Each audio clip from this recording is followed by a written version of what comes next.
Cara, I can't believe that I get to marry the most beautiful woman in the world today. Ever since our first date, where you guided me to our first date at 121, I knew that you were the right person for me. You are caring, compassionate, and loving. Just like our first date, where you have guided me through the good and bad times. Even though we may not agree on some things, I know at the end of the day we are there for each other. From this day forward, I promise to love and cherish you. I promise to be there for you for the good and bad times. And I promise to be a pain in your butt only some of the time. Cara, I love you with all my heart, and I can't wait to spend the rest of my life with you.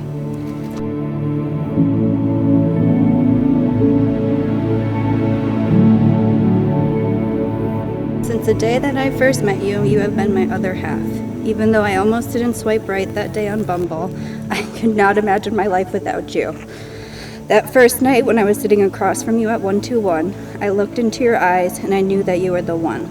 Since that day, we have been inseparable, and I could not imagine spending a single day without you. You complete me, you ground me, and you drive me to be a better version of myself every day. I love that no matter how bad of a day that I've had, you can still make me laugh and put a smile on my face. I love that you constantly push me and encourage me to step out of my comfort zone. I love that you support me and most of my crazy ideas. I know you don't do some of them, but that's okay because we compromise, and at the end of the day we come up with a plan that will work better, even better than what I had originally thought. I love you, and no matter what, every single day, and I can't wait to do that for the rest of my life. You have given each other a wedding band. They are circular. There's no beginning, there is no end. They are constant. I, Deborah Steewing, Justice of the Peace, certified by the state of Connecticut, hereby pronounce you husband and wife. You may kiss your bride.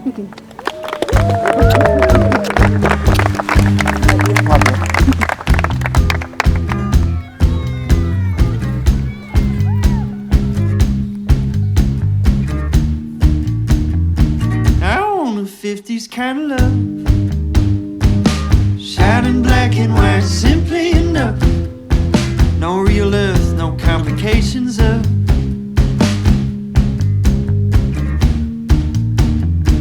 I want a 50s kind of love.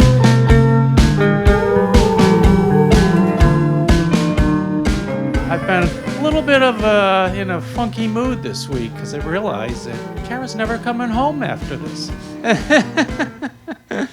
It's all started about 4 weeks ago. Cara calls her mom. I wasn't even with my wife at the time. I was home about 11:30 at night, I think. She called Debbie and said, "Mom, Matt and I are going to elope."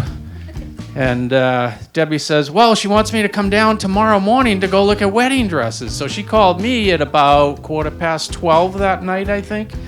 And so I was on my way up, but I hadn't got there yet, up to our camp where Debbie was.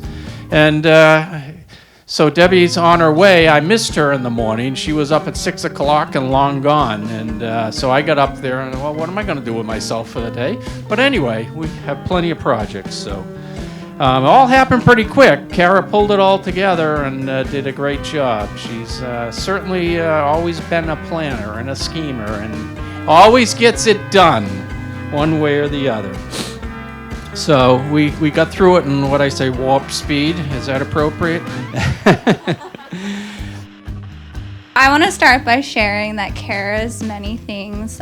She's a daughter, sister, doggy mama, PT, many other things, and now a wife. So with that being said, growing up she was protective, and some days she'd play with me and other days she'd write on boxes. Mary's not allowed in here. But other times we would have fun. But there were other times too where we played tug of war with flagpoles, and I would get black eyes because she knew. Yeah, so I got her back on accident. Cara, you are very compassionate, and you fulfill my brother's life in knowing Matthew and what he's looking for and what he strives to be. Matthew's always, I want to say, looked up to me or Patrick, but he's always just fulfilled his life trying to be someone like us and try to strive for the best.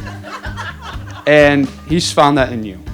So I do want to wish you guys the best, the lifetime of joy and happiness and what marriage brings. Me and Patrick, we want the best for both of you. Matthew is untraditional and is a go-with-the-flow kind of guy, and it's something we should admire. When I asked him what the dress code was for this wedding, and I quote, "I don't really care, show up in shorts and sandals if you want." And I guarantee if I did, it wouldn't stress him out. Matthew doesn't fret about the small nuances of life, unless, of course, it's Heather, my wife, asking him not to wear sunglasses during the photos of our wedding. The look he gave us is equivalent to the look men get when we piss off our wives. I may be Matthew's older brother, but I look up to him, and I try to learn from his untraditional ways.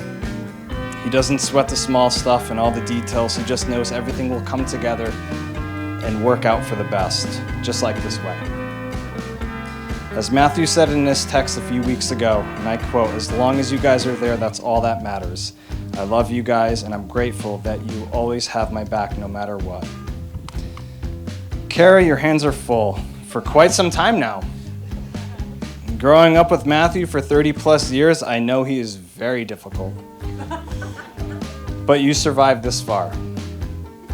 However, if you do kill him, promise me you will give me more notice than the notice you gave for this wedding, so I can take a life insurance policy out on him. In all honesty, we love you, Cara, and not only do you take care of Matthew, but you take care of me and my family as well. We are so lucky for you to be a part of this family. You, among Christine and Heather, are now true Del Mastros, a Ford built to last. Just think, Matthew chose you, as I have chosen Heather, and Anthony has chosen Christine to be true Del Mastros. Let's raise a glass for Matthew and Cara as we welcome Cara to the family. May the future bring you both joy, happiness, and untraditional love. Mic drop! I own 50s kind of love.